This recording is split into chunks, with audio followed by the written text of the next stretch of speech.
So, good morning, everyone. It's 10 a.m. So it's time to start our webinar. My name is Alicia Gaban. I work for EARLALL, so the European Association of Regional Local Authorities for Lifelong Learning. I would like to apologize on behalf of our director as she's attending the European Year of Skills debate at the Committee of the Regions with the European Commissioner, so she couldn't welcome you today. But on behalf of EARLALL, we are really happy to organize a new edition of this kind of webinar.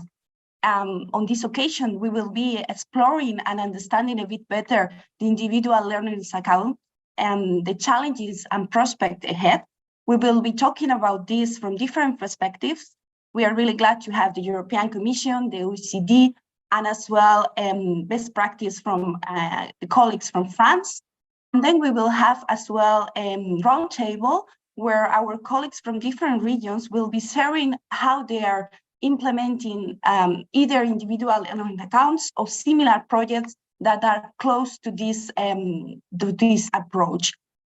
This webinar is promoted by the Working Group on Skills and Labor Market that takes place in the framework of our association.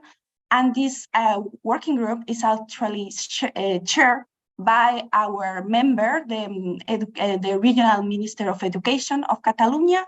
And on behalf of this institution, we have our colleague Miriam Castillo, who will be chairing and facilitating the meeting. So thank you all for joining us today. And now I pass the floor to my colleague Miriam. Thank you. Thank you very much, Alicia. Good morning to everyone, and welcome to the Individual Learning Accounts webinar. As Alicia said, this webinar is an initiative of the EARLALL Work Group Skills and Labor Market, currently led by our region, Catalonia. And within the framework of this workshop, the regions work together to develop regional and local strategies to quickly adapt to the changing skills needed in the labor market. And in this context, we organize several initiatives to raise awareness and to highlight the importance of the adaptation of the skills to the labor market. We have carried out different activities last year that I would like to highlight, and just some of them, just to give you a little bit of context. The first one was a seminar on European approach to micro-credential in May 2022, where we had more than 60 participants from very different backgrounds, teachers, trainers, vet providers, European associations, local, regional, and European stakeholders to learn more about micro-credentials in the vocational education and training sector. We also organize every year in July, in cooperation, of course, with EARLALL and some of its member regions and associate members, the ICU campus, an international vocational education and training campus, aiming at reinforcing teacher capacity building and networking to boost innovation in vocational education and training systems. And last but not least, I would like to mention the seminar on mobility and cooperation projects organized with EARLALL in Barcelona last November to promote international cooperation and learning mobility abroad in order to keep working on professional excellence in training centers and companies. Also, as you know, this year, 2023, will be the European Year's Skills. An initiative arising from the challenges and opportunities brought to the labor market by the digital income transitions, which call for the new skills of the workforce. And as the President Ursula von der Leyen said, we need much more focus in our investment on professional education and upskilling. That's why we think that the implementation of the recommendation on individual learning accounts can help us to upskilling and reskilling of the population. And that's one of the reasons we think this webinar will be a good start for this year, 2023. Without any delay, I would like to show you the agenda of the webinar today and talk about some technicalities before starting. Okay, so as you see here on the screen, we are just doing the introductory remarks, and after that we'll have two sessions. The first one about the Council recommendation on individual learning accounts, organized or led by Clara Engels-Berengen. Later I will introduce properly. And then we have session 2. We will have a session on the implementation of the individual learning accounts. And here we will have, we will see the state of the art in the OECD countries of the implementation. And also we will have a look at best practice from France. After that, we'll have a roundtable with different regional experts, as you can see here, from different regions, Switzerland, Italy, Spain, and also Wales. And of course, you will have time to ask questions and do some comments if you need so. Let's go for the technicalities. Please make sure that your microphone is off just to avoid the noise. If you can, please rename yourself using the name, surname, and organization.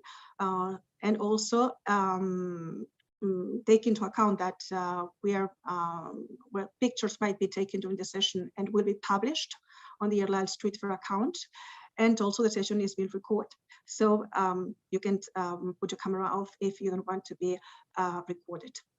And as we are a lot of people today, we will say that please use the chat to ask questions or to the comments that you want to do to the presenters or to interact to other participants. And we will comment all after each session. And also for you to know that the session will be recorded and you will have the presentation after the event. So just let's start with the first session about the presentation of the Council recommendation on individual learning accounts to boost training of working age adults. And here led by Clara Engels-Berengen. As you can see, is a policy officer in the Skills Agenda Unit in the Director General Employment, Social Affairs and Inclusion at the European Commission. She is working on adult skills policies and in particular on the Commission initiative on individual learning accounts and on the action Skills for Life of the EU Skills Agenda.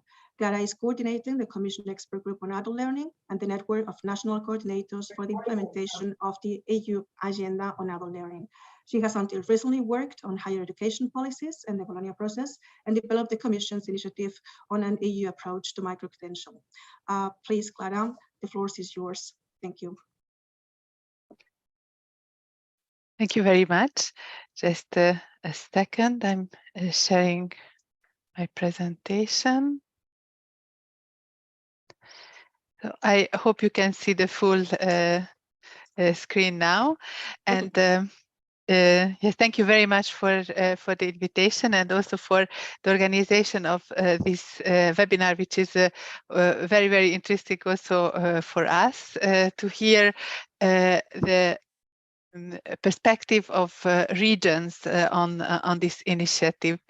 In my short presentation, I would like to say a few words about the initiative itself, but embedded into a more general presentation on the skills policies in the European Commission, especially because, as Miriam already mentioned, we will have the European Year of Skills this year.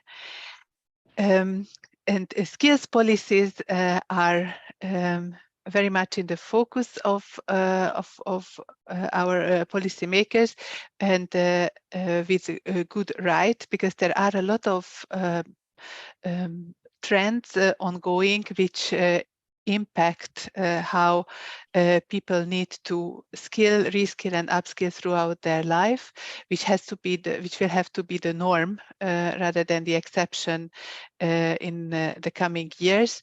And we still see that skills development of adults, their participation in learning and training activities is low, and in order to boost that, we need to step up our efforts. And this is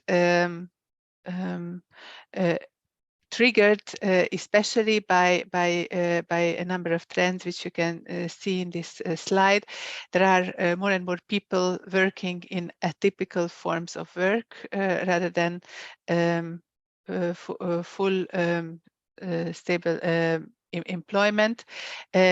People have to change jobs more and more often, and sometimes this can mean bigger career changes, and also between sectors, moving between sectors during their professional life.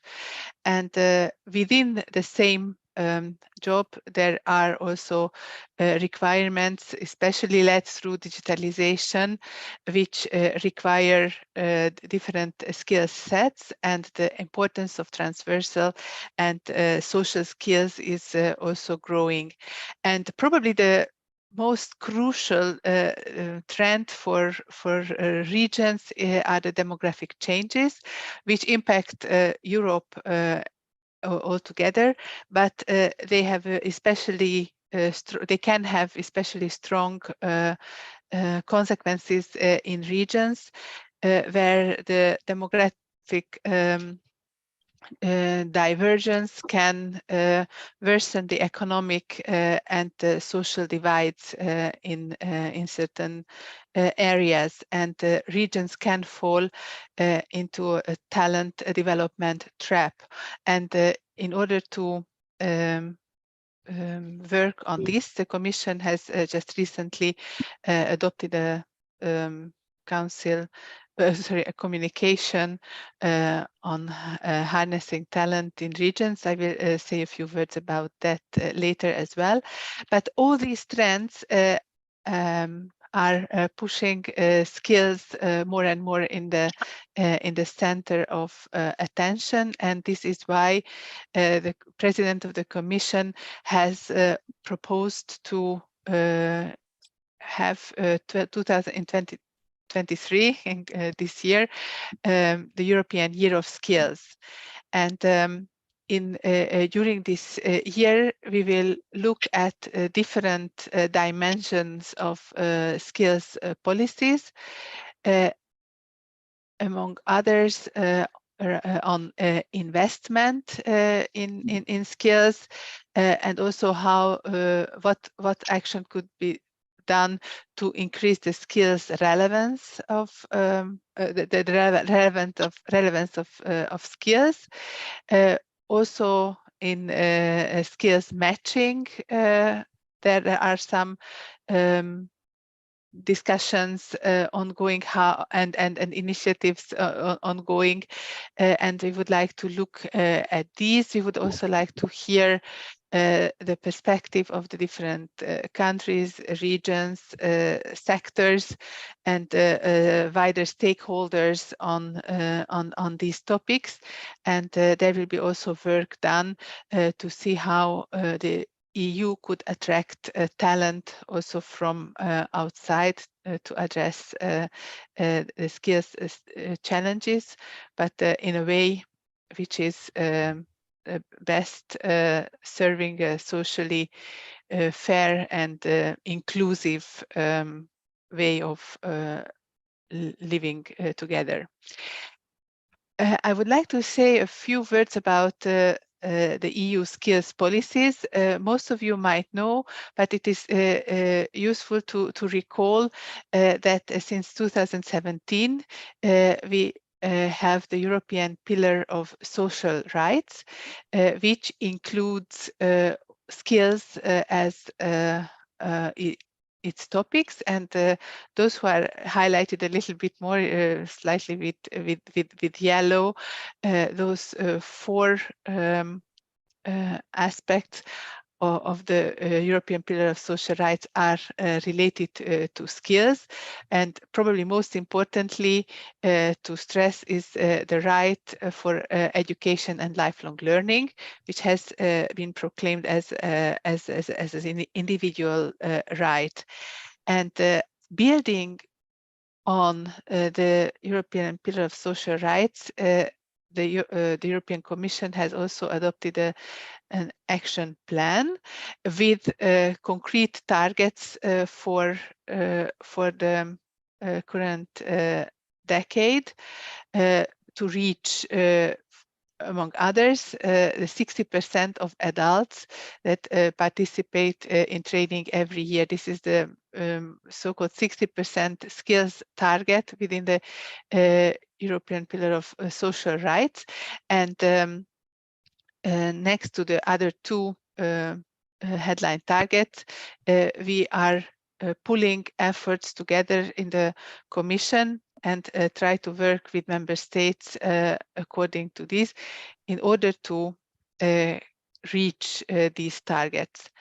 And one of our main instruments in reaching the targets is the European Skills Agenda, with 12 key actions, which are all targeted to increasing the importance of skills and getting closer to the skills target.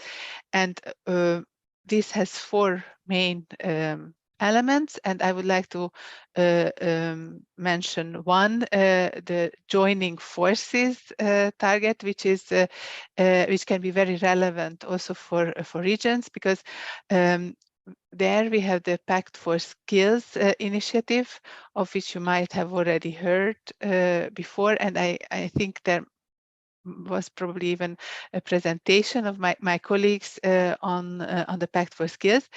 This is a cooperation of a very, very wide set of stakeholders in different in the different EU industrial ecosystems, and now these pact partnerships have been established in all of these ecosystems, and now a second layer is being added to it, which is of particular relevance for you, because we will work with the partnerships to also at regional level, and that has already started with Tuscany, and I think there will be even more regions looking at skills partnerships from the different ecosystems in their region.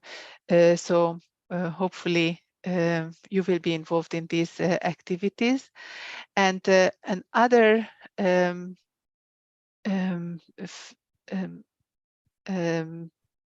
other part of the section of the skills agenda I would like to focus on now with the presentation on individual learning accounts is the tools for lifelong learning, where we offer a kind of methods to member states to work on, which they will have to implement themselves according to their national needs, because these are all council recommendations, so not obligatory for member states to implement.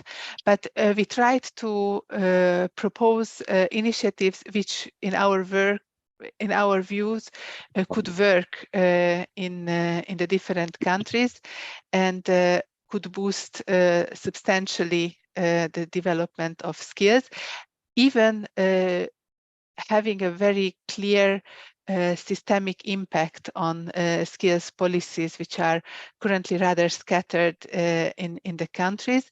And we are arguing for cooperation with stakeholders also in these domains to develop these initiatives at national level, but this can also be worked on at the regional level.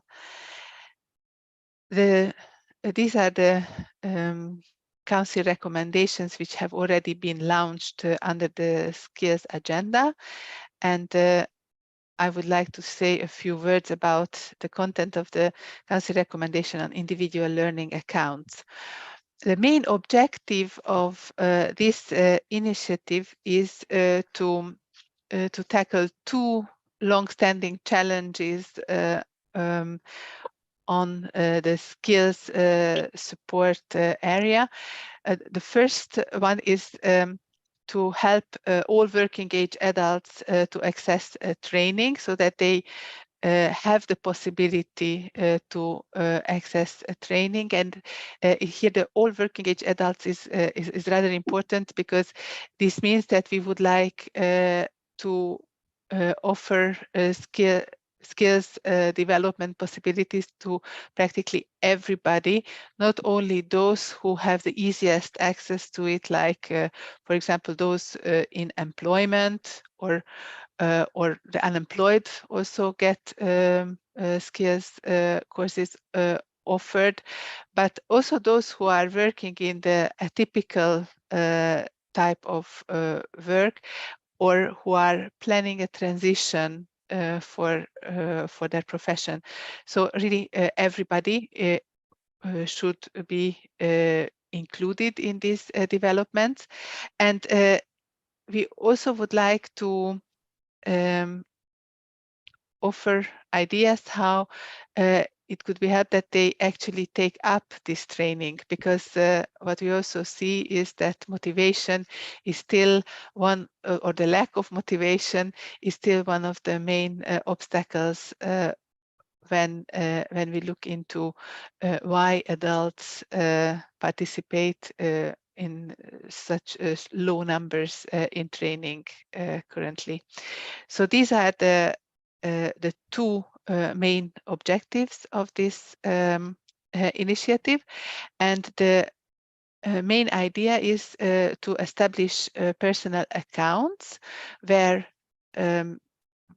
people who have these accounts could have regular entitlements, which then they then use for training opportunities which are offered to them, and which are trusted and labor market relevant, or relevant to the needs of the society. And the individual learning accounts allow also to combine this financial support with non-financial support, because the funding itself would not be necessary, would not be sufficient to many people to take up this training. They will also need information about what kind of courses they can use, which help their career or their objectives. And here registries of eligible opportunities should be included in this information system where people can access their accounts. So this financial and non-financial support should be offered together, ideally in one single platform, one single website, and guidance and validation will also be needed. So options on guidance and validation should also be included in this set of information which people can access. And what is also important to address one of the other main obstacles for training of adults, which is the lack of time, that paid training leave is more accessible to a wider range of people, and ideally even more easily than currently. And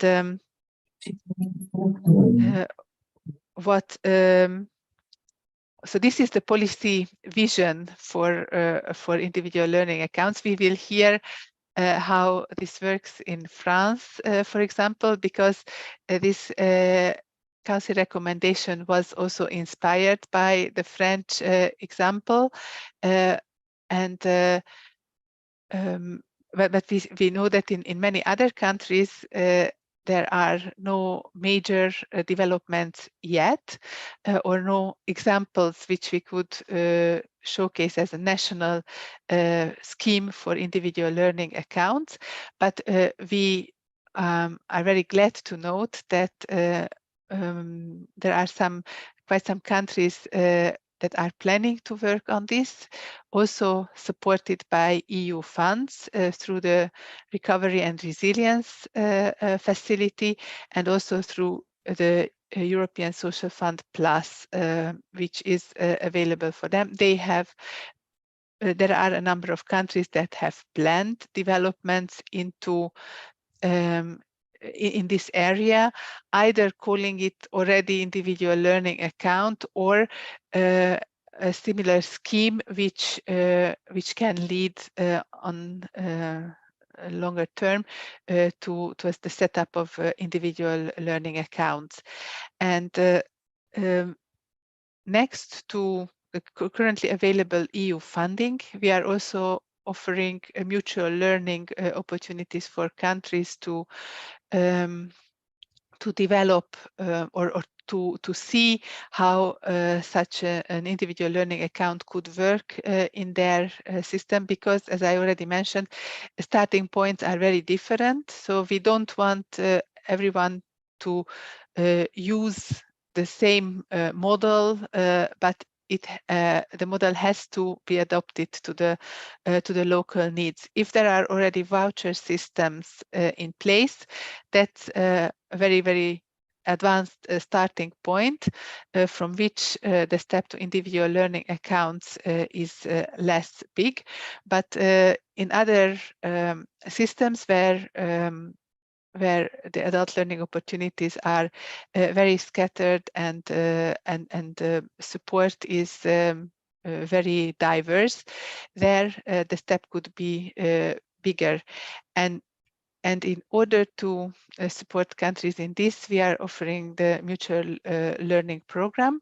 This is offered now for about 7 countries this year, and we will work with 7 countries hopefully together throughout the year to see how what are their starting points, what are their questions, and the mutual learning program will offer the possibility for countries to exchange information among themselves, but we will also support the developments within the countries, because, as I said, the involvement of stakeholders is very, very important to have a successful scheme in place. And our program will support countries to make plans to see where they need some data and evidence to support their work, where they can look at other countries, how they introduce some aspects of individual learning accounts. So we hope that this joint work will be beneficial for those countries that are participating in it. But after these discussions, we are also going to share the experience and the outcomes of the discussions with other countries that might be interested, for example, next year to participate in this program, because we are planning to offer it at least also next year in 2024 for another set of countries, or if those countries that will work with us this year want to continue but look at other aspects that might also be possible. We are not there yet to be able to say, but we are as supportive and as open as possible to see how developments can be strengthened in the different countries. And currently we are at the point to define which countries this will be, and the work will start hopefully in the coming weeks, but the latest by March. And for you as representatives of regions, individual learning accounts can also be interesting, even if there are no direct national plans to introduce a national system. There could be also schemes at regional level. And there are different fundings available for regions which might allow for developments in this area. And I mentioned already the Commission communication on harnessing talent in Europe's regions, which also states that there are regions suffering from severe labor and skills shortages, and these may face competitiveness challenges. And in order to keep them attractive for investment, the boost of up and reskilling could be one of the options which regions look into, and for this, individual learning accounts could be a suitable tool. And funding for this and support for this could be probably also sought after in the talent booster mechanism, which is included in this communication as a tool to help regions to avoid this talent trap. So I would like to invite you to look into these options, and also to listen to the example of or the lessons learned on individual learning accounts by the colleague from the OECD, and the concrete example from France. And I'm also very interested in hearing the experience and opinions, views of the different regions which will be involved in the roundtable discussion.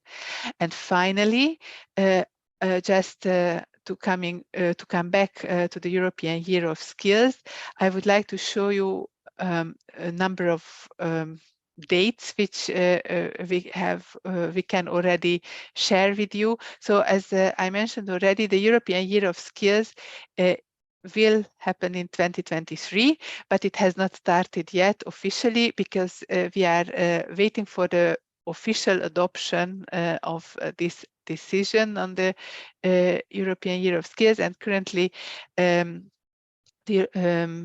European Parliament and the Economic and Social Committee and Committee of the Regions are still discussing the proposal. But once they are also ready, then the year can be launched, and it will be a lot about promotion of relevant EU initiatives, events and awareness raising campaigns, and also promotion of tools and instruments. There will be events focusing on skills in general, but there will be many events which will showcase in a website, and for this website we will also ask for contributions from stakeholders. These are a few of the events we are planning at the European level.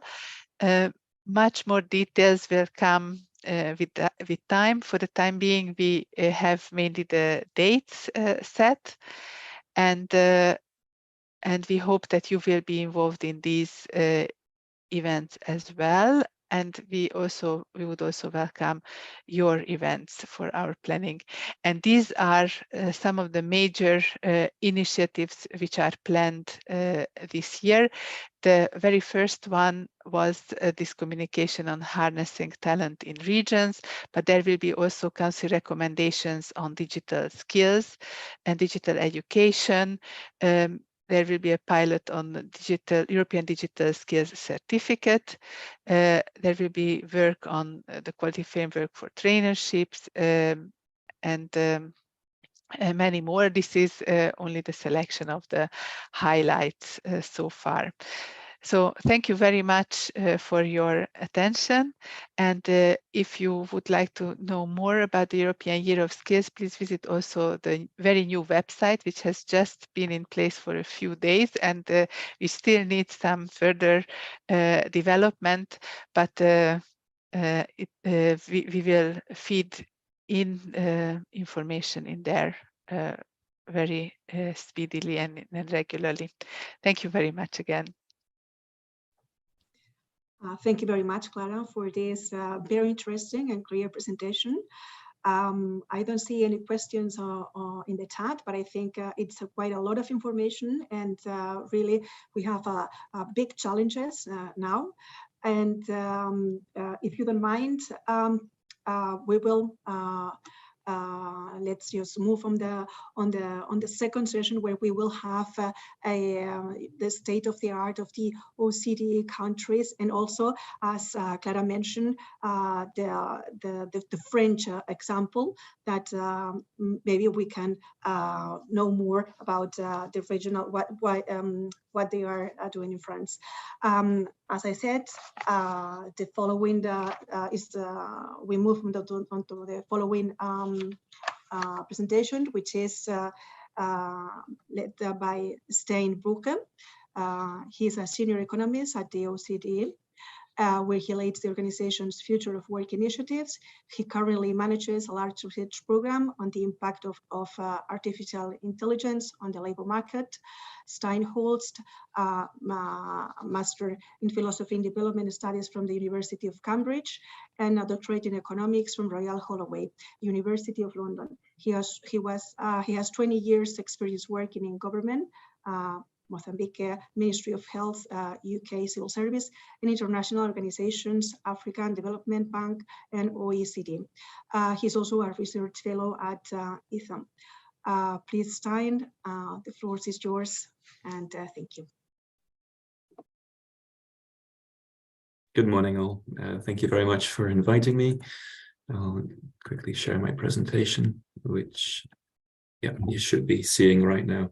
So what I'll be doing in this presentation is give you a very, very brief overview of a report that we published a few years ago on individual learning accounts. In fact, this report was published before the Commission recommendation, and it was actually very nice to see that many of the recommendations or suggestions that we had in this report were reflected later on in the recommendation. So the report we published at the time, one of the challenges, and one of the challenges still, is that real individual learning accounts are very rare. And in fact, at the time, we only had the French compte personnel de formation. And so what we did is we looked at schemes which were similar to the individual learning accounts, and from which we thought we could learn. So we did a few case studies, and we also reviewed the literature at the time. Now, one thing I should mention is that we've also done an in-depth study of the French CPF, and there's a working paper available on our website. I won't go into detail, of course, because we have a presentation on this next. One thing is that individual learning accounts are not new. In the 1990s already, there was a lot of interest in individual learning accounts, but I think that the objective of these schemes were very different. At the time, it was really very much about creating a market and training. It was about giving individuals choice to shop around, and the idea was that that would increase the efficiency and the quality of the training market. Whereas now, and I think this was very much reflected in the previous presentation, the interest stems primarily from an idea of portability. We live in a world where people move jobs more frequently, and it's partly to do with the rise of non-standard work, but there are also other explanations for this. And so the idea is really about how we can take training rights and take them across jobs, but also across different forms of employment, for example, from self-employed to employee status. So in the rest of my presentation, I will give you very briefly 8 lessons that we've learned from looking at these individual learning schemes, but which we think are important lessons for the design of individual learning accounts. The first thing that, or the first question we need to ask ourselves is, what problem, what challenge are we trying to address? Because it's not the case that individual learning accounts will solve all training problems. So if the challenge is about portability, if the challenge is about increasing individual choice, then we think individual learning accounts can really play an important role. However, if the challenge is just about increasing participation in training of low-skilled workers, then maybe individual learning accounts might not be the best answer, and maybe that, more specific directed subsidies at these individuals might be a better solution. But what's also important is that individual learning accounts are seen as part of the whole training ecosystem within a country. So it's very important to see the articulation between individual learning accounts and other training support available. The second lesson we learned is that many schemes offer very small amounts for training. And so what we saw in most cases is that that wasn't sufficient to lead to sufficient upskilling or reskilling. And in most cases, people just followed very short courses, which in the end made very little difference. And so if you want these schemes to be successful, putting a significant amount of funding forward is important. Now, of course, especially in the current climate, this is challenging, but perhaps one other way of looking at this is thinking about how individual learning accounts can be combined with different kinds of support that are available. For example, employer-provided training, but also other training subsidies that are available. So that again comes back to the point of seeing individual learning accounts in this wider ecosystem of training, combining different measures so that people can really invest in substantial training. The third lesson, which is related to the previous one, is it's not just the amount of funding, but also how the funding is provided or raised that is important. Co-financing can be a solution to increase funding, but of course the challenge here is that this is highly regressive and not very redistributive. Tax financing is much more redistributive, but the challenge here is that here the funding can be subject to political cycles and priorities, so that there's some challenges here in terms of sustainability. Training levies are often a very good way of funding these programs, partly because they're earmarked and there's some mutualization between different firms, and especially in terms of firm size.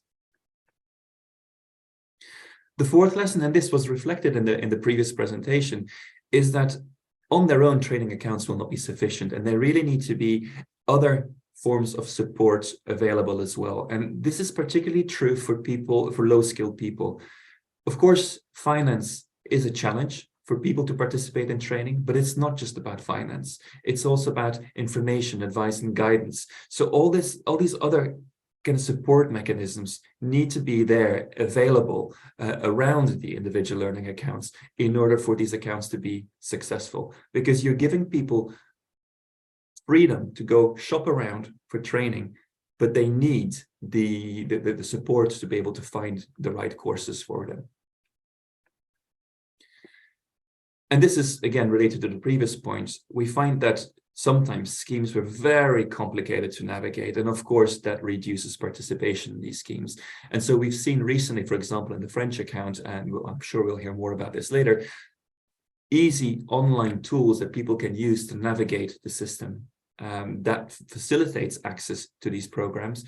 But it could also be a barrier, especially for people who don't have very strong digital skills. And that's in particular some of the low-skilled people. So this might be an additional challenge that you need to think about, that it's not just all digital, there might be other ways of accessing these tools as well. The sixth lesson is that very often individual learning accounts, they tend to be universal. The idea is that everybody has access to these, and you can take them from one job to another along your career. But one of the problems is that there's often a very high deadweight loss, in the sense that you're giving funding to people who would have taken training anyway. So in a way, you're wasting resources. So that the challenge is to try and target somehow. The problem, if you make these schemes available to some people only, you kind of break the whole idea of portability, because if suddenly you're better off in your career, then suddenly you might lose access or to these programs, which I don't think should be the philosophy here. But an alternative way of targeting is to modulate and vary the amount of support that people are getting depending on their circumstances. So depending, for instance, on their income. And that might be a way of better targeting your funds.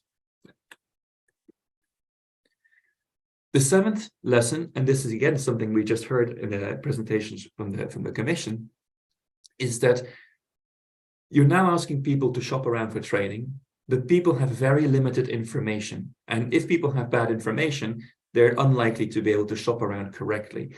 And in fact, one real challenge is that they have difficulty judging the quality of some of the courses available. So quality assurance of the courses on offer through some of the examples I give here, like certification or evaluations, is really, really important to make sure that the kind of programs that people invest in are high quality programs. And the final lesson is that we found that, I mean, there is a risk that individual learning accounts could crowd out employers or take away the responsibility of training from employers. And we don't think that's a good idea, because employers, the kind of workplace, plays a very important role for many people in terms of investing in training. So thinking about the articulation between individual learning accounts and what the employer provides is really important.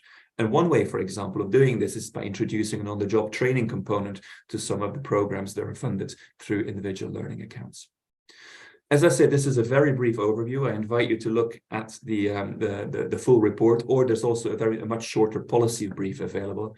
And if you have any questions, please feel free to contact me afterwards. Thank you very much. Thank you very much, Stijn. It's quite a lot of things we have to take into account in order to implement the individual learning accounts recommendation, but yeah, good to know. And well, thank you for your presentation. And now let's move to the French example that we're waiting for, led by Cécile Bertrand from the General Delegation for Employment and Vocational Training. Please, Cécile, the floor is yours. Thanks a lot. I will put my presentation to. Do you see it? Do yes, you see the full screen? Not a full screen. Okay. And now it's okay? We can see the notes on the right side or the next slide. Ouais, il faut changer en fait les paramètres d'affichage là-bas, et après vous pouvez choisir dans les autres là et voilà, basculer entre les. Voilà, c'est ça. Perfect. So thank you very much for inviting us to this event and to present you the personal training account, the CPF in France. And thank you everyone to watching this webinar. So first of all, I would like to tell you a brief history about the implementation of the CPS in France. The CPF is not the whole of the vocational training policy in France, it's a part. The individual right to training was introduced in 2004 in France, only for the employees first. It was not the CPF, and in 2009, you can keep your right even when you change a company. In 2014, the personal training account, CPF, was officially created. This account was in hours and oriented of certifying training courses listed by the Ministry of Labor. In 2018, there was a law for the freedom to choose one's professional future.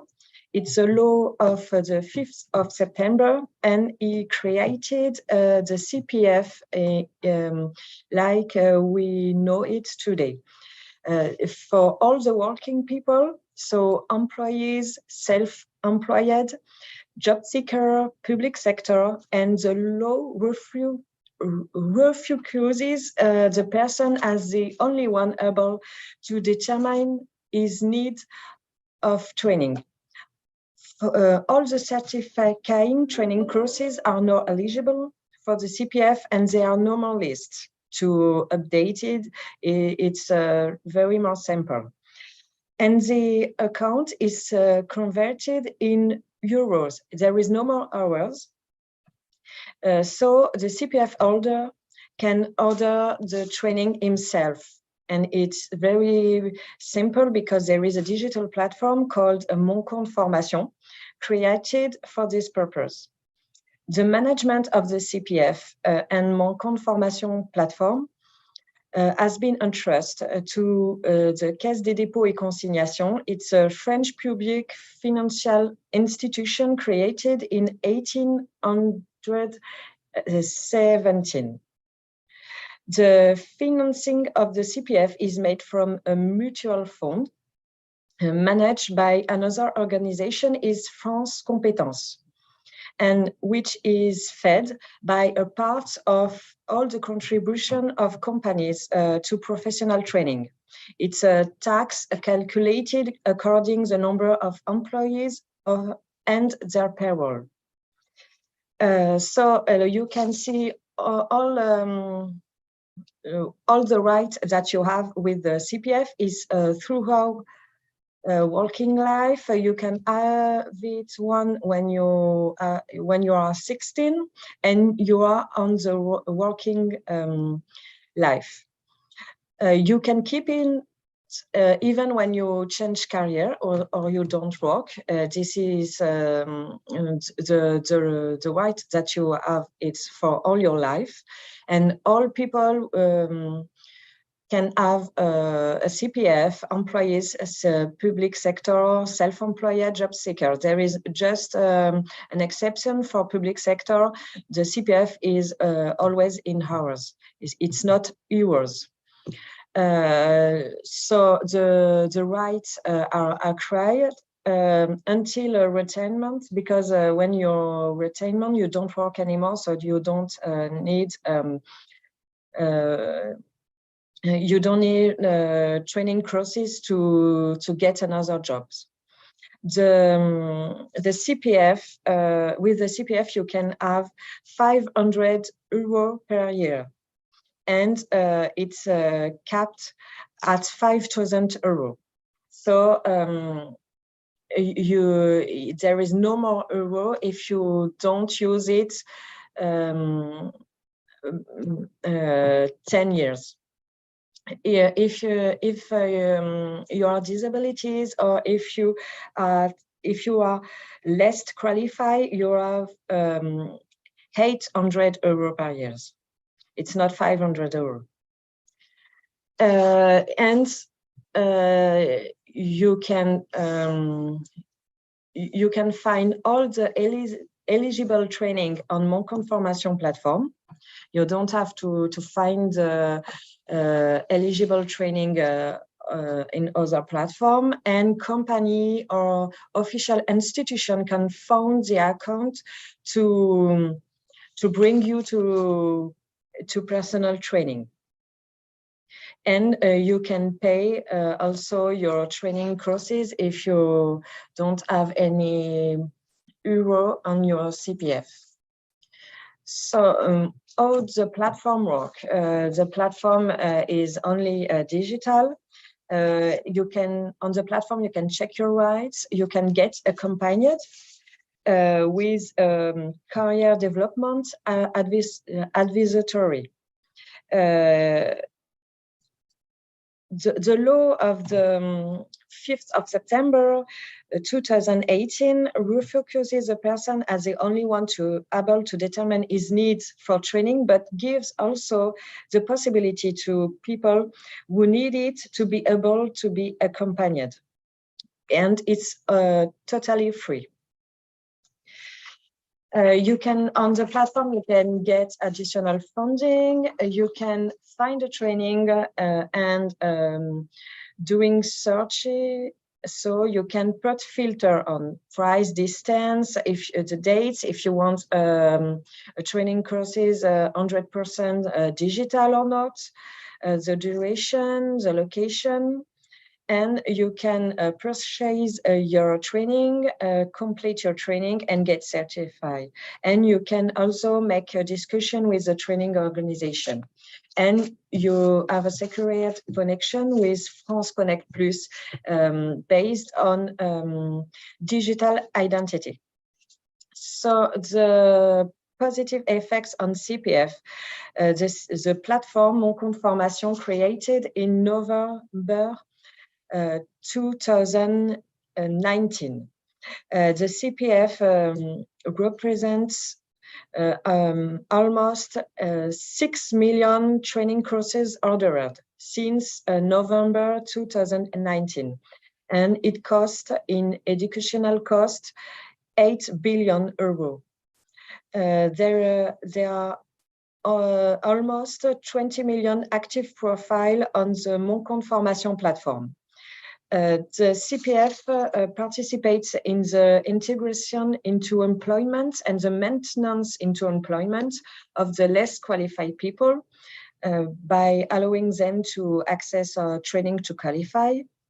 The Department of Statistical Study of the Ministry of Labour are just carried out a study on 25,000 trainees trained by the CPF in 2021.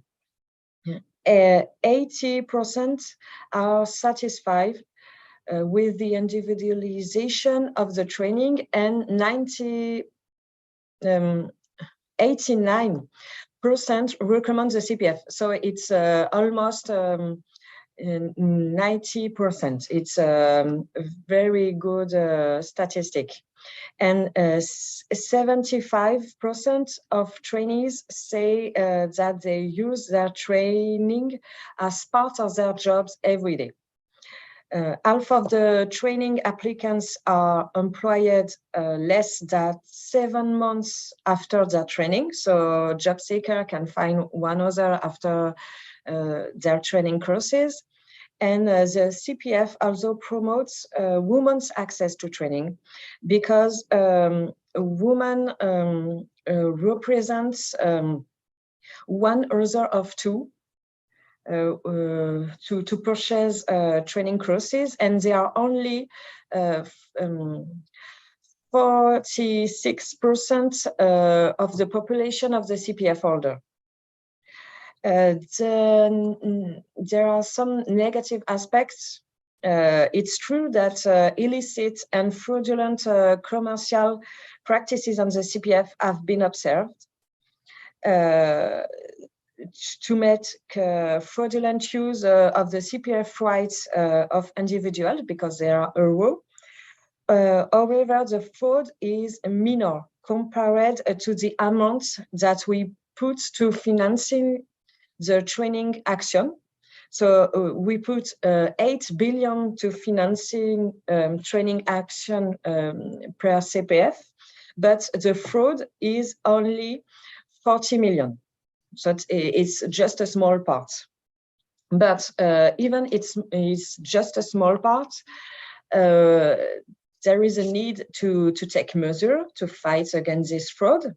So this is what we do with Caisse des dépôts et consignations. With the law, we put a prohibition of cold calling, of text, email, social media, and messaging. So there is no more personal advertising for training financed by the CPF. We put a priori control of training organization to allow access to the platform, though.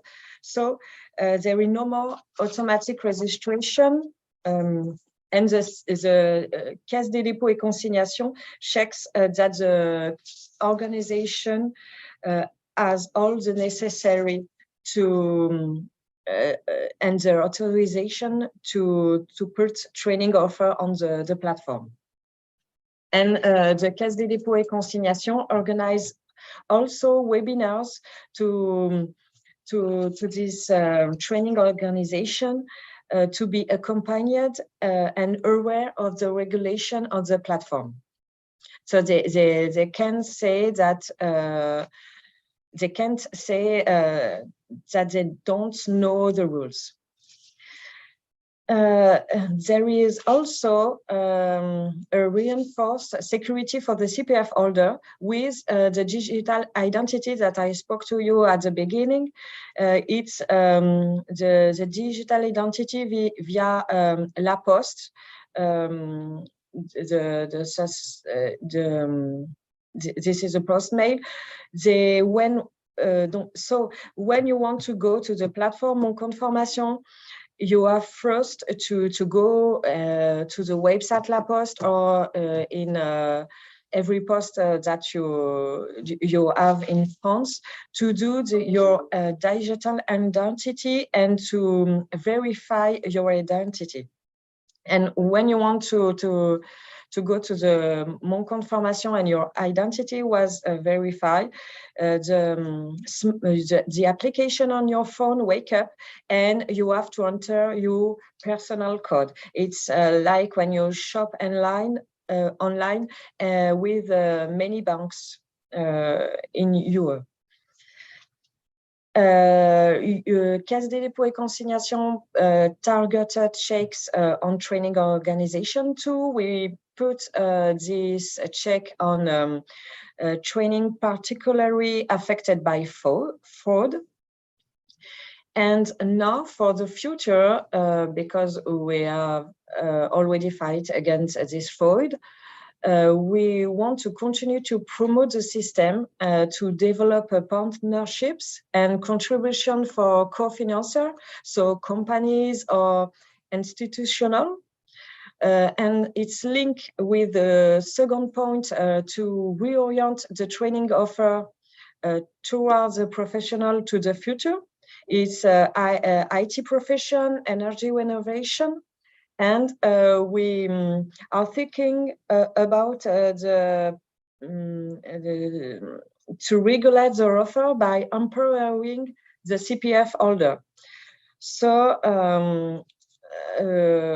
we want to that he gets the responsibility, and we want to avoid compulsive purchases. So thanks a lot for watching me. I hope that you understand my English. And of course, thank you very much, Cecile.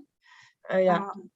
It was a very, very interesting presentation, and I mean, you have been implementing well, not the individual learning accounts as it was the French example was the model for the council recommendation, but well, some years, 4 years implementing this kind of action, and it is very interesting for us to see the advantage and also disadvantage that you have found.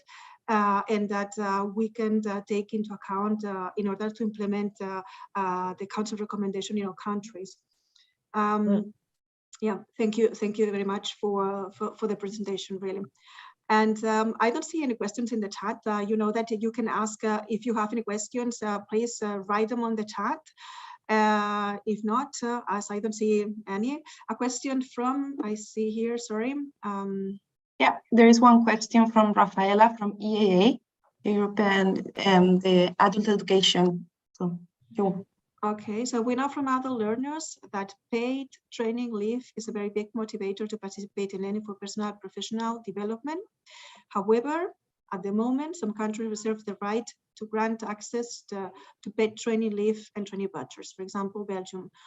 Only if the educational training takes place within the country or even region within the country. This means that people living in border regions cannot access education in the neighboring country, or online education or training in other countries, for example, at European universities. This also means that it is implicitly assumed that the quality of learning offers in countries is not deemed fit. Are there also OECD studies and or Commission recommendations on this? I think maybe Stein, can you ask these questions? Yeah, sorry. My internet connection broke up a little bit. Do you mind just? I got the first part of the question, but not the second part. Yeah, they ask if there are OECD studies on recommendations, to assume that, people living in to the quality, not to maybe to assume the quality of the learning offers in the countries. Yeah. Sorry, and I now see the question also in the text. So I am not the expert on this. I'm the expert on the future of work, and we worked on individual learning accounts because we were interested in non-standard forms of work. But on this specific question, I know that some of my colleagues in the skills team, but also in the education directorate, have worked on this topic. So I'm afraid that I won't be able to answer this in detail, but I'm happy to take up this individually with the person who asked the question. So I'll share my contact details again, and I'll put you in touch with the right person. Sorry, I can't be more help at this stage. Okay, no, thank you very much, Steve. There's another question, and now for Cecile Bertrand. So did you mention a total cost of 8 billion? Did I hear correctly? And if so, what percentage is that of the total debt spending?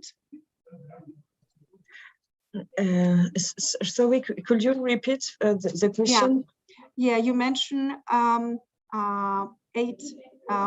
billion euros, and is that correctly? And if it's correct, what percentage is that of the total debt spending? It's 1 billion since November 2019.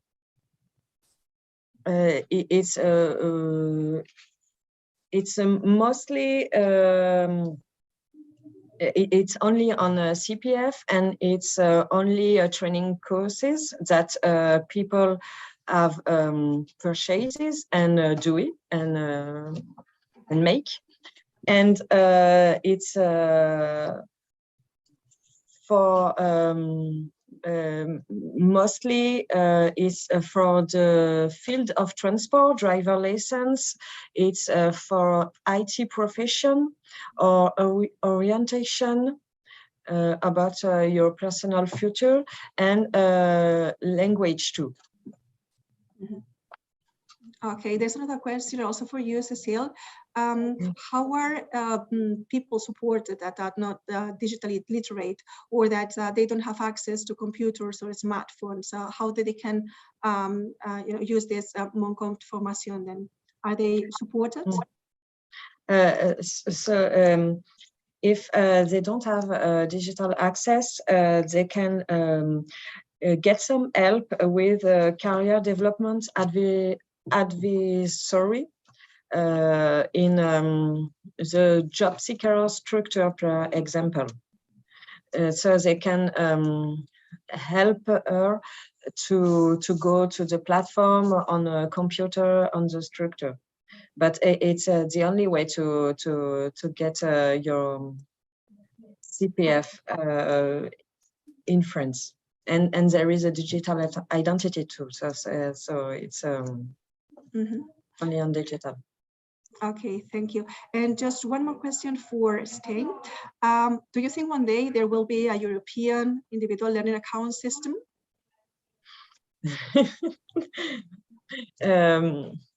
Maybe this is more a question for the European, for the EC, but it'll be nice to encourage mobility across European countries. Yeah, that would be great. So, yeah. Okay. Yeah, you would like to add something?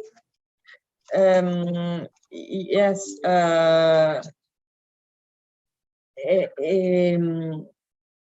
There could be a common framework, but there is also the subject of financing. And in France, the financing is about the contribution of companies. So for the same example, you need the same tax too. Yeah, you're right. Clara, you maybe want to add something? Yes, thank you about the quality question and the use of training from other countries. This is something we encourage, but of course we we suggest countries that they open up their registries, but this is at the moment more a theoretical question, because they are not there are not that many systems in place which would allow this. We have now a call ongoing within Erasmus Plus for the establishment of registries of quality assurance and labor market relevant training opportunities. And here we don't mention individual learning accounts or micro credentials directly, but this could be used for that. And we are encouraging countries, at least from 3 different participating countries of the Erasmus Plus program, which is a bit wider than only EU member states, to work on this, because the trust is a big issue, as we know in all cooperation projects, and especially if there is so much funding connected to it. But the idea is indeed that countries should trust each other's quality assurance for these registries, and but the way to that is long. So hopefully that will be reached once. And yes, the same for an EU-wide scheme. The competence for education and training is in the hand of the member states. So what we can do is offering support as much as possible, and also tools. For example, Europass could also be used, and we are planning to use Europass to show if a training opportunity which they include in the Europass portal is included in any individual learning account scheme in the country. So we are for the development of Europass, we are counting with this option, and we are going to implement it. We only hope that there will be soon more examples which we could include. So thank you for your comments. The idea is there, and yes, let's build trust somehow together. Thank you very much to all of you. I know there are some more questions on the chat, but if you don't mind, we will move on to the round table, because we are a little bit short of time. And then after that, we will leave some time for the questions that you ask. Okay, so now, as you can see on the agenda, we will see 4 different ways of, well, these regions, they are not implementing international the individual learning accounts right now, but they are promoting some initiatives that can help to implement the council recommendation. So let's hear first of all Sophie Golob from the Swiss Federation for Adults. And the floor is yours, please, Sophie.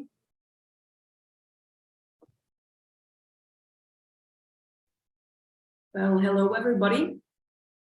I hope you can see my screen.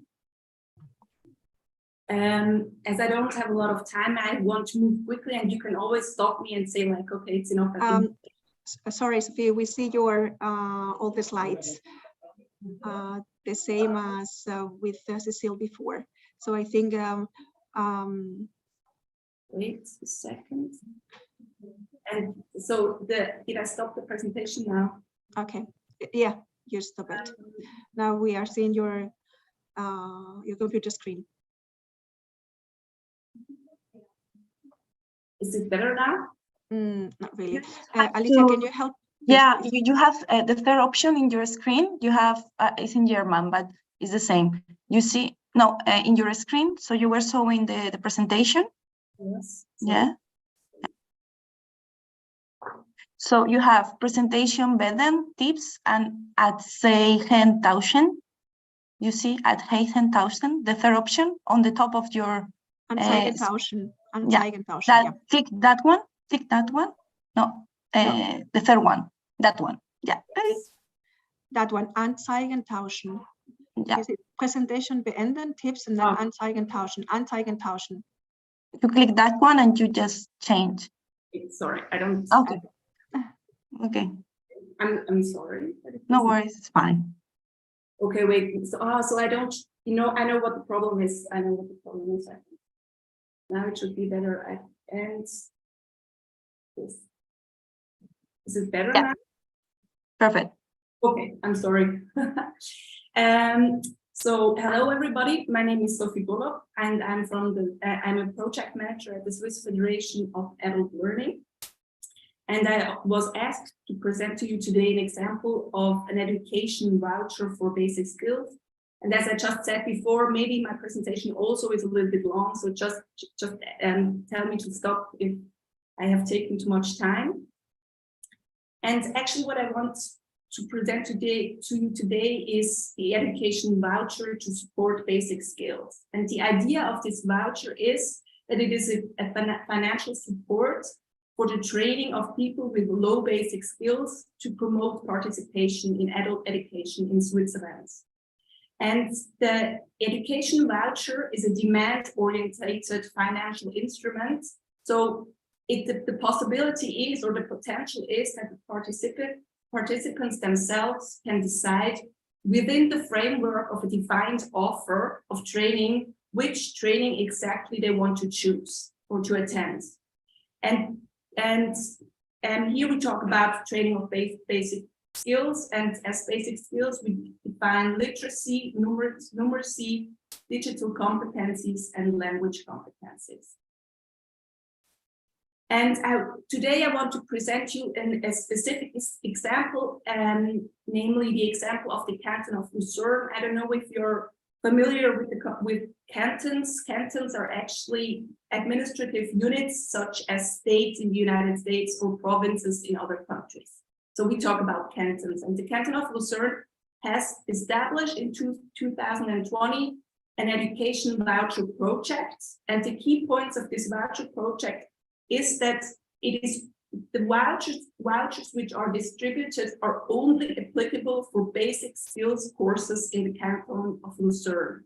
And the exact financial support, or the maximum of the financial support, is 500 francs, which now at the moment is approximately 500 euros per person, per participant.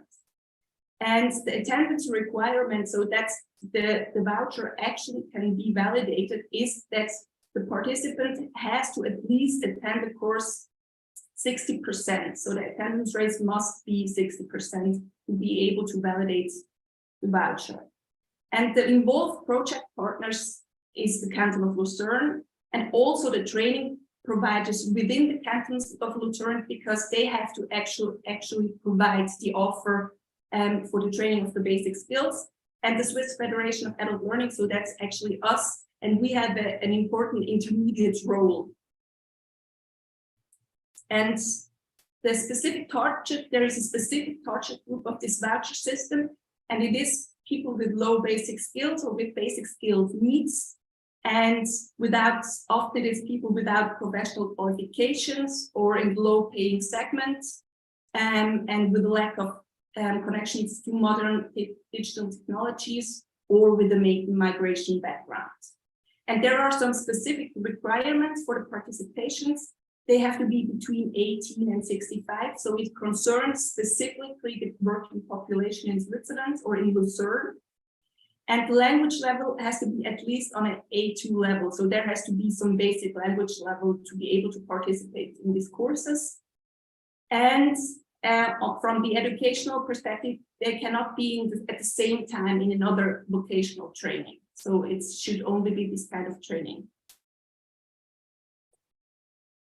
And I see that there is missing some kind of information. I don't know why this is, it's not shown correctly, but the idea is actually that there are different steps involved, but maybe I will not go into this more concretely because I think we don't have the time. But what I can say is, now I can see it, but I will leave this out. But I can really say that the voucher project in Lucerne was a big success. It has started in 2020, as already said. And before the project, the canton of Lucerne, they reached around 20 to 30 persons per year in the area of basic skills. And now for 2022, there's more than 1,000 people reached. It's not that all of these people really attended the courses, but at least they were reached with a voucher and the possibility to validate this voucher in basic skills courses.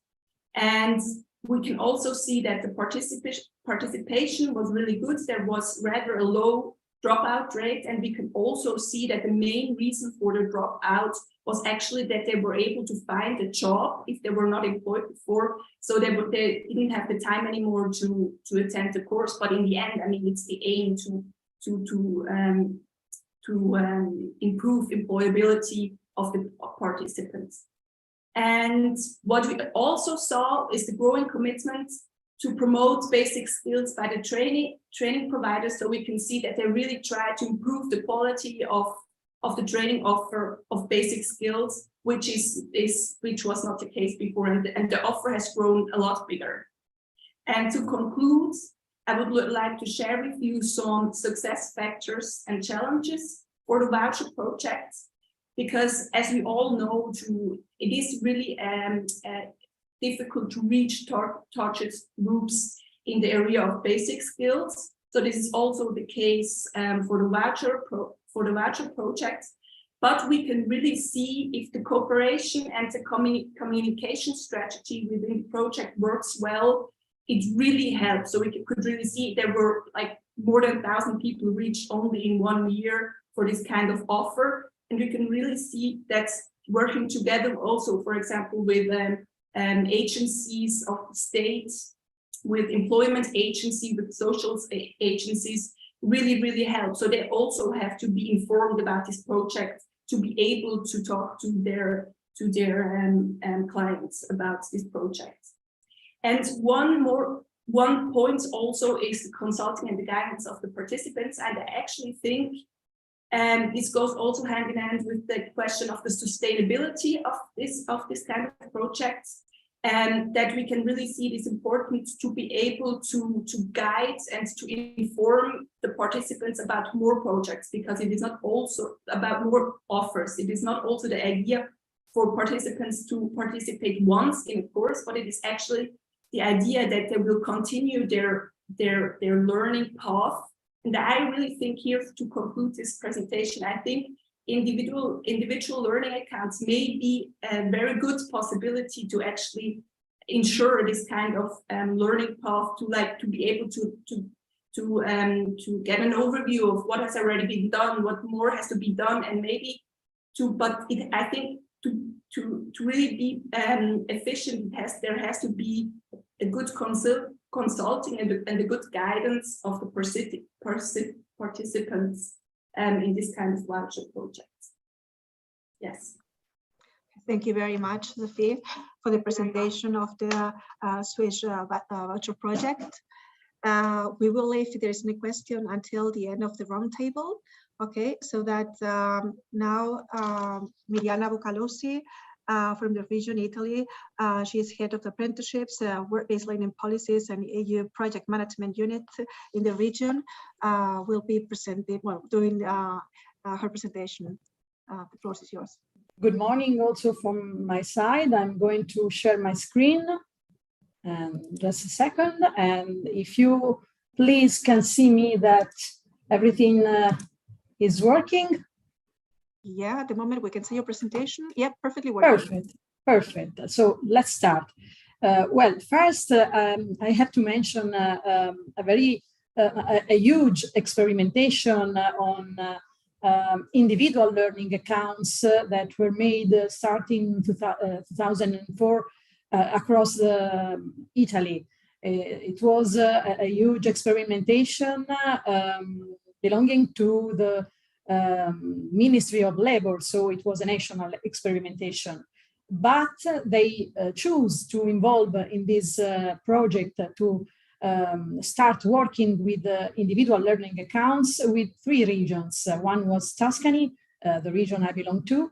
The second one was Umbria, and the third one was Piedmont. Of course, the main aim of this experimentation at national level, but with those activations at regional level, you know, in some countries, mine is one of these, multi-level governance is quite important, so we have to mention also it. But the aim was supporting all those people that were fragile on the labor market in achieving new skills and improve in this way their working and living condition. It was a way to overcome those barriers that they had accessing training, for example. This is something that also our colleague from OECD mentioned. In this experimentation, it was relevant to activate people and moving from unemployment states and go to and starting working. So to move also from those atypical forms of work that and also now we are seeing across our labor market. In Italy, and of course in Tuscany, and the case that I am going to present soon, ILA, individual learning accounts, are prepaid credit card. So they are credit card issued by a bank, a financial provider, that can be refunded partially or totally to make some training expenses.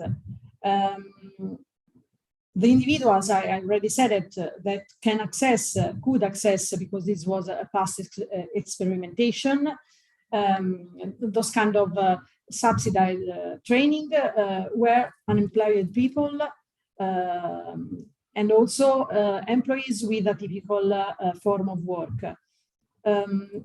In the right part of this slide, you can see the process, because citizens were asked to go to the public employment services across those 3 regions and starting a process of counseling and guidance service in order to understand what they've done before, which kind of skills they had, and their willingness, they desire, which kind of works they would like to access, and all those counseling and guidance services were the starting point, but they decided together with the counselors which kind of pathways could be financed. And then the public employment services, at the end of this process, decided with decree that they could have this individual learning account to spend in some training agencies, web providers, training places, not only formal, but also non-formal, for example, and they can achieve these new skills. This is the case of Siena province. Siena province, I don't know if you understand how Tuscany is divided into provinces. Siena is one of our provinces, and at the time of the national experimentation, provinces had competencies also on vocational education and training and labor market, active labor market policies, and so on. So we had a different state of the art. Now it is quite different. The provinces are not competent on those topics, but because we had a massive reform at constitutional level, at national level. So considering the years 2009 and 2010, and as you can see, those were years when we had an economic crisis, a big economic crisis. We started to work with individual learning accounts as active labor market policy to support access to employment to people that were at risk also to be outside of the labor market. And we used, and this is something that is unique, I believe, across not only Tuscany, but across Italy, resources coming from a bank foundation, Monte dei Paschi Foundation, because they choose to invest millions, almost 9 million euro of resources, financial resources, to provide to citizens across the province for active labor market policies to overcome the effect of the crisis. And then we used also European Social Fund. The amount of each individual learning account was 2,500 euros per each. And we released 882 individual learning accounts. The results were very good because a huge percentage of them obtained a job after the training. So this can be explained also for the high personalization of this kind of services and training. You can see the types of training of these individual learning accounts belonging to the experience of Siena province. The 61% were non-formal training, the 35% formal training in vet providers, for example, and the 4% was work-based learning. What kind of positive features we had and we experienced it? I must mention that Siena province was not the only one providing for such policies. Individual learning accounts were experimented also in other provinces, but Siena was a particular case due also to the finance from the bank foundation. First, we had high tailored service and training, and people, just nudging people to reactivate themselves, to be motivated in entering the world of work again, and in the definition of their own training, of their also autonomy, because we are talking about the weakest types of users that we have across public employment services. Of course, the level of employability after the training, and the other thing is that we experimented a new model of active labor market policies across the public employment services, and they have a key role in regulating and facilitating exchanges between local actors. So we were talking about local ecosystems, for example, and this was an experience that demonstrated how much they can support this kind of role of public employment services. And we also stimulated vet providers to be to differentiate their offer in order to adapt this kind of offer to the real needs that the local labor market had, and also to the needs of users. Which kind of risk, challenges, and future? I must say that individual learning accounts, after the experimentation and the big use that Siena province provided for also after the national experimentation, was finished, just because we noticed that the risk of frauds were high. Having a credit card, you can use the money that you have in the credit card as you want. Of course, we had cases of people buying something else and not training pathways. And so we started to investigate other forms of financing, and we switched to learning vouchers. A challenge, of course, is also the individual motivation and autonomy of the person, because the less autonomous maybe have more need of this kind of tool, but they are the one more at risk of using those kind of learning accounts in a way that is not correct. Risk and the challenge, of course, is the labor market reforms, especially the one that in Italy we had on public employment services, active labor market policies. For Tuscany region, now the financing tool is only the training voucher, and we have some different experience because we have different targets on training voucher. For example, we since years we have digital transition strategy, and so we had special vouchers for the 4.0 transition, and we started also to work the year before the pandemic in 2019 with the just-in-time vouchers, which is something quite similar to the individual learning accounts, if considering the process in accessing those kind of vouchers, because the people, users, citizens, they go to public employment services, they have their guidance process and service, and together with the counselor, they decide which kind of training is the best for them, and then they have the voucher just in time. But they have it with the companies that is willing to employ them, these kind of users. So it's something that we use.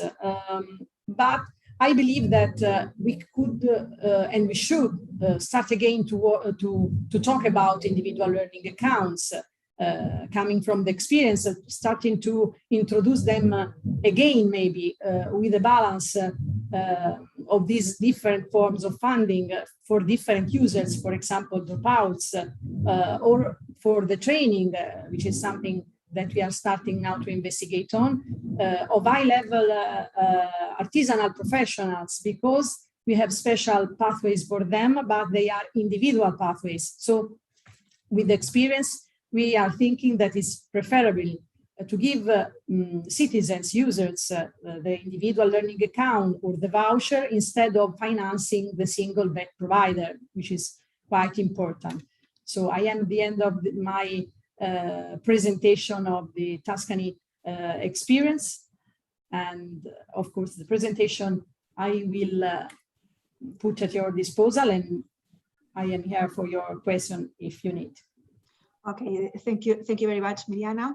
I'm sorry, I have to apologize because we have just up to the time we have planned for the webinar, and we still have 2 speakers left. So I would say if you can stay a little bit longer, it would be great. If not, I mean, we can understand that we have run out of time. And also, I want to tell you that if you have questions, as we are not, we will not have the time to answer all the questions, please send them to EARLALL, and they will pass them on to the speakers, okay? And so we will just move to the next presentation then, which is from Antonia Rodríguez Ballesta, which is the technical expert of the Catalan Department of Education of Catalonia. The floor is yours, Antonia. Thank you. Hi, good morning. Wait a minute for the presentation. Share screen.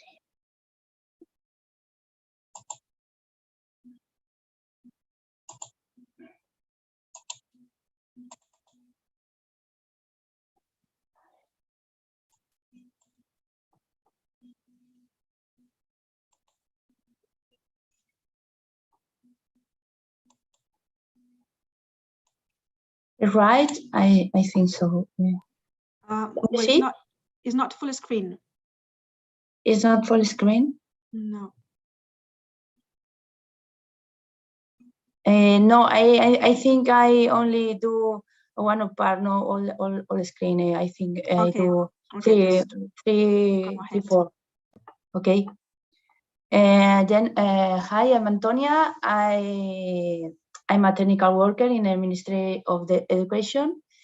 And now we currently don't have any lay program measuring in place, but we need to do it. But I can explain today about two systems that help promote lifelong learning here in Catalonia. For this, first I need to explain the Spanish Catalan education system. In this way, we will be able to understand the system of recognition, of work experience and training. And second, I explain two services that offers this. And finally, I explain about the advantages and disadvantages of these systems. First, this is a vocational training system. We have two parts. Sorry, Antonia, we're just seeing the first slide. I don't know if you change it. No? No.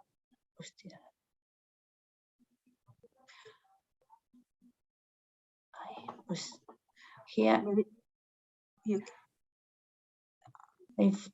Maybe try to share it again the screen. I share the screen. I don't understand. A ver. Try to do it again. I don't understand it.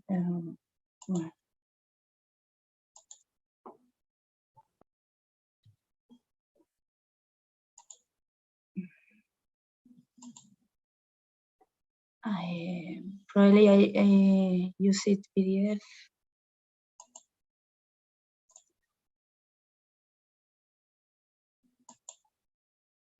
Can you see it now? Yes. The first one. Okay, just the second one, you see? Yes, perfect. Okay, I use it. The PDF is better for this. Excuse me.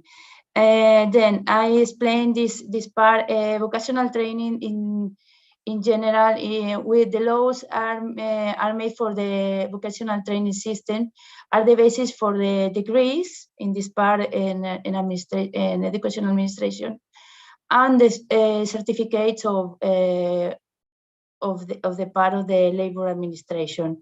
The law is the same for the two administrations. Okay. In this case, here,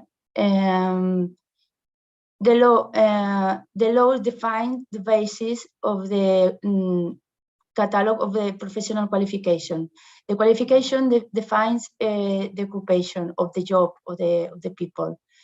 Here we have three levels. Okay, medium, initial, medium, high, and medium and high level. In this we can compose titles with the qualification. We compose titles, and the qualification we make certificate of professionalism.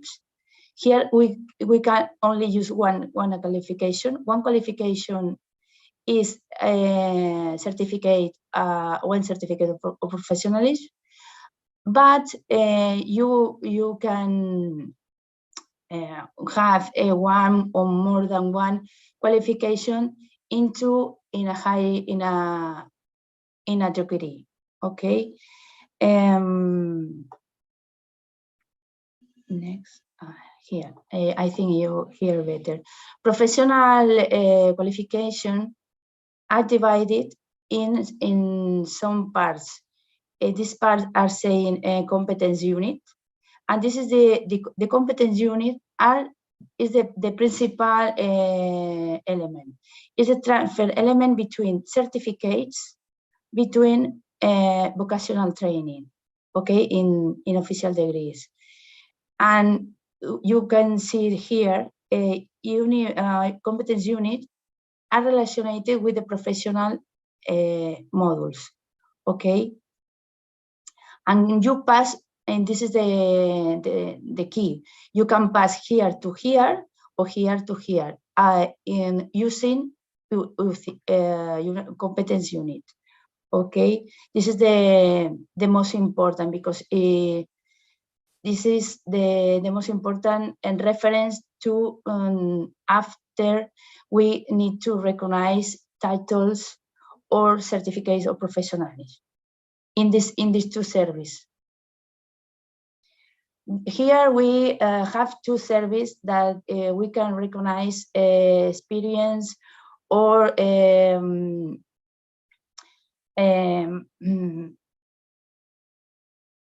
training. Okay, and the first recognition and advisory service who offers this normally offers vocational training schools. This part is into Ministry of Education. And who recognize it? What they recognize? In general, only recognize work experience. But if you have a special measure, you can recognize too the training of the companies. Okay, this part is related with EUC and academic degrees. This is the part of academic degrees, educational ministry.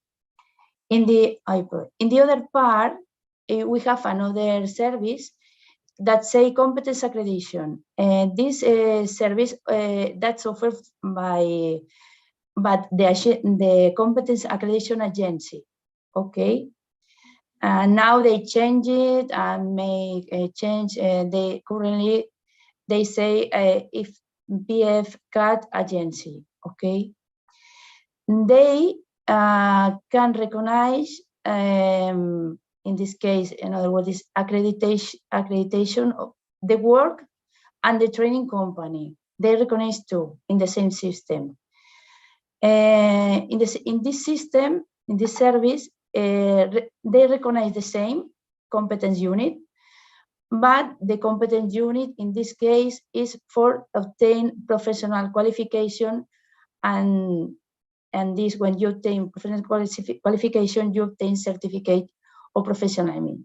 You remember this part is into the labor ministry. Okay.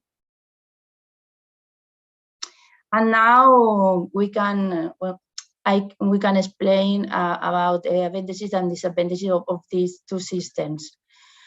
These systems here promote learning continuity within the systems. You can recognize accreditation in one of two the modules. In one case, you recognize degrees, and the other case is certificates of the professionalism. Is the same. You have a recognize it. Disadvantages of the system. Also, we have defined many trainings, and they have to be twined into the system, because if you don't have you don't are in the system, you can recognize this training or the experience labor is I think is this is a little bit problem, but the people here are very fun with this system, because they can recognize the experience labor that they do in work in the companies, and they can continue to study another degrees or another certificate of professional for continue these jobs. Right. I thank you for your time. I think to go very quickly because we don't have many time. If you have any question. Yeah, thank you very much, Antonia. If we have questions, we will send that to EARLALL and they will pass it on the speakers. Thank you very much. And last but not least, we have here Geoff Hicks for the last presentation. He is Senior EFI Policy Manager from the Welsh Government, and the floor is yours, Geoff. Thank you, Mia. Thank you so much for inviting me to talk to you today. I was a little bit concerned when I was asked, because personal learning accounts is a little bit misleading in the title, really. It's not an individual learning account, as many of you have discussed. There's not a voucher system. The funding that goes to personal learning accounts goes directly to our college network and is used for certain individuals and certain courses. But listening to everybody today, I think our outcomes are similar, or our intended outcomes. So just to give you some background, our personal learning accounts started in 2019 on the back of a government action plan. It started as a pilot with 2 colleges, specifically aiming to upskill within 4 sectors of health, engineering, construction, and digital. We then went into the pandemic, and I don't think this was necessarily a good thing, but the personal learning accounts pilot was accelerated probably beyond what we were able to keep control of, and it went from a £2 million pilot to a near £30 million rolled out across the whole of the sector. And what we used the personal learning accounts for was managing people who were made unemployed because of the pandemic or were furloughed through the pandemic. So just to give you an idea on individual eligibility, learners must reside in Wales, and they want to gain qualifications in priority sectors and be over the age of 19. To be on a personal learning account, you have to be employed status and earning less than £29,000, which is the Welsh median income. We have a suite of employability programs which assist people to gain employment. This program is more aimed at people who want to upskill and change their jobs into priority areas. So as I said, the primary aim of personal learning account is to upskill and reskill, and also to improve your salary income. The flexibility of the personal learning program, even though we fund it via colleges, it's allowed our colleges to open on evenings and weekends to fit the learning around the needs of the learner. The qualifications that we allow people to undertake come from a specific list of qualifications. Those qualifications are limited to those approved by regional skills partnerships. Regional skills partnerships are a group of employers who use local market intelligence to allow qualifications that only lead to known job outcomes. So what we're training for is job vacancies, hopefully. So everybody that goes through a course should be able to at least apply for those jobs. Every learner on a personal learning account gets quality career advice and guidance to make sure that they're put onto the right course. We've had a lot of learners who think that they want to go and undertake a cybersecurity course, but actually when you assess what they're currently capable of, they're directed to other courses within mainstream FE to progress them onto some of the PLA courses. As I said, it's flexible and responsive to local needs, so you don't have to take time off your current job. You can do this outside of your current job on evenings and weekends. And then there's also employability support as well. So if you need support to complete a CV or to apply for jobs, then the PLA programs will help with that. So as I said, the PLA program is grant funded further education colleges. It's around £30 million this year. So the majority of college provision is unhypothecated, and they deliver to what their learners need. What PLA does is it gives a distinct list of qualifications and moves colleges out of their comfort zone to deliver things that they may not have delivered in the past. Especially with the new green and net carbon zero agenda in Wales, we're trying to move colleges to deliver in different areas. So PLA will allow them to bring in industry experts to adapt their curriculums to deliver in these areas.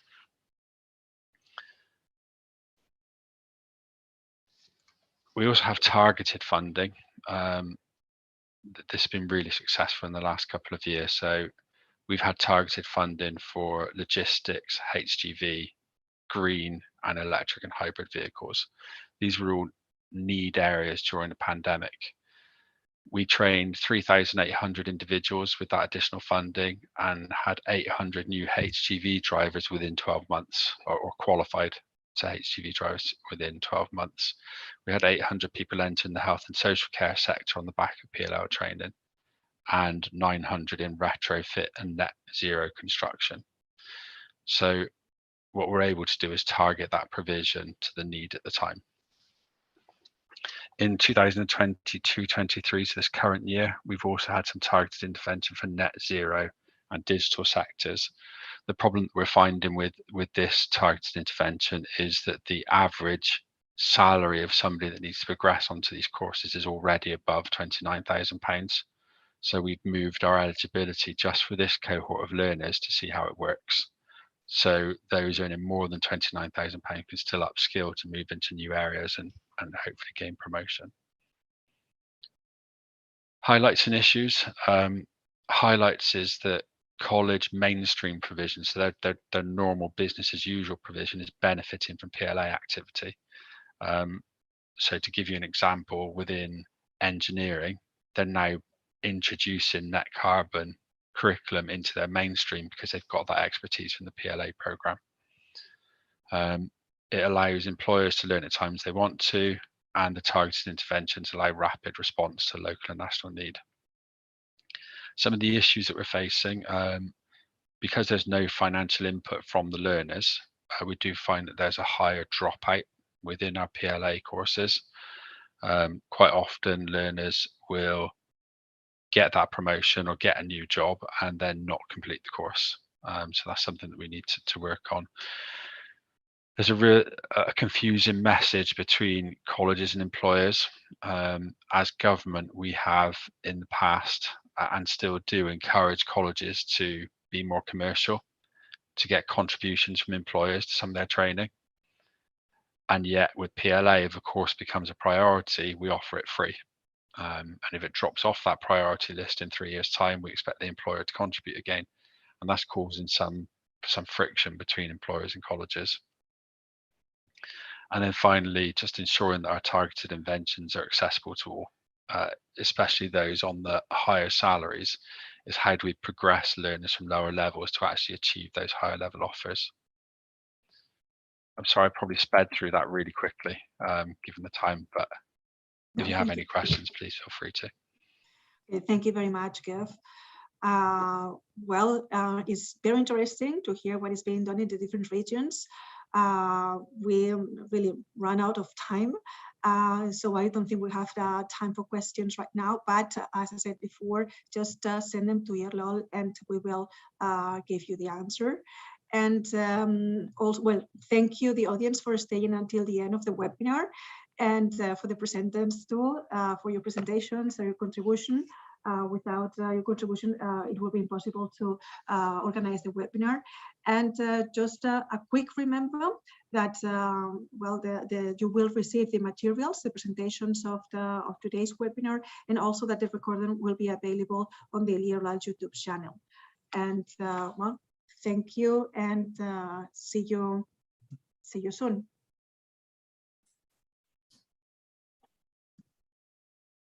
Thank you. Goodbye. Bye. Thank you so much. Bye. Thank you. Bye.